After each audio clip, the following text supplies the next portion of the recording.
Ժողովուրդ ջան, շնորհակալ ենք որ ստեղ եք։ Իհարկե այսօր մի քիչ եղանակային պայմանները թույլ չտվեցին, բայց այս ընթացքում մի կարևոր բան նաև ֆիքսեցինք, որ չնայած անձրևին, այս եղանակին մարդիկ պինդ կանգնած էին, սպասեցին մինչև որ գտնվեցինք, հիմա դրսում է լավագին մարդ սպասում է, կփորձենք լրատվության միջոցներով մեր խոսքը տեղ հասցնել։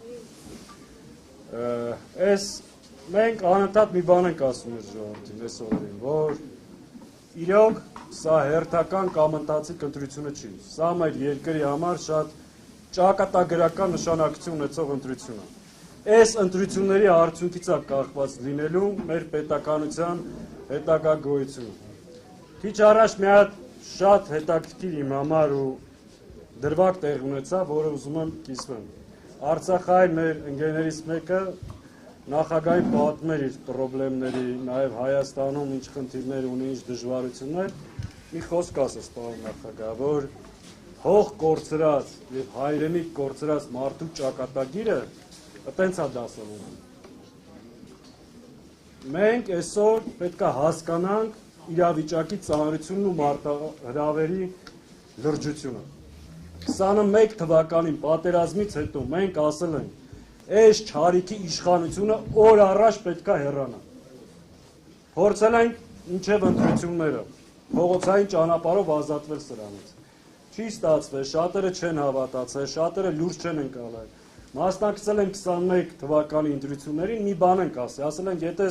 պարտության, պատերազմի սիմվոլը վերընտրվի, Արցախը հայաթափվելու է եւ սկսվելու է Հայաստանում թրկացման process։ Այն ժամանակ, որ ասում ենք, ես ինչ եք ասում։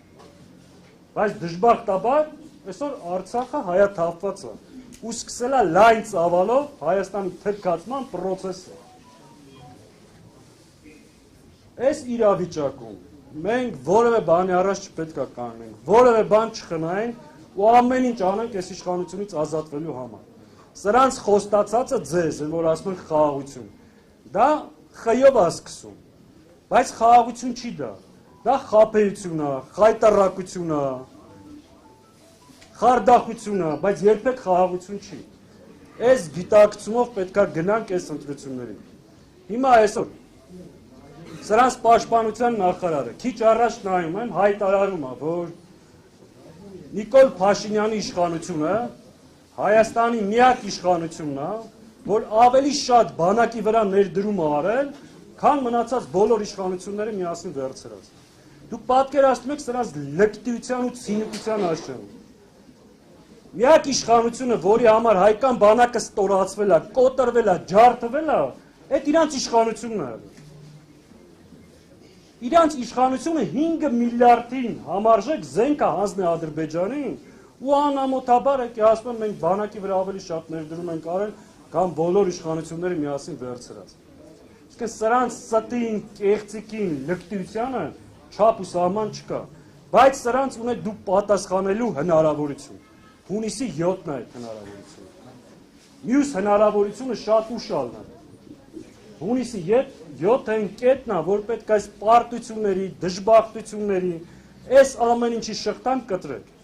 Ու դա կախված է Հայաստանի Հանրապետության քաղաքացիներից։ Մենք ամեն ինչ անելու ենք։ Մեր ժողովրդին կազմակերպելու, մեր խոսքը տեղ հասցնելու, հետագայում ձեր քվեին տեղ կանգնելու։ Բայց այդ քայլը այսօր դուք պետք է անեք։ Մի բանի մասին եմ ուզում խոսեմ ու խոսքս փոխանցեմ գործընկերներից։ Նիկոլ Փաշինյանը վաղուց արդեն ժողովրդի հետ իր քաղաքացիական պայմանագիրը խզել է։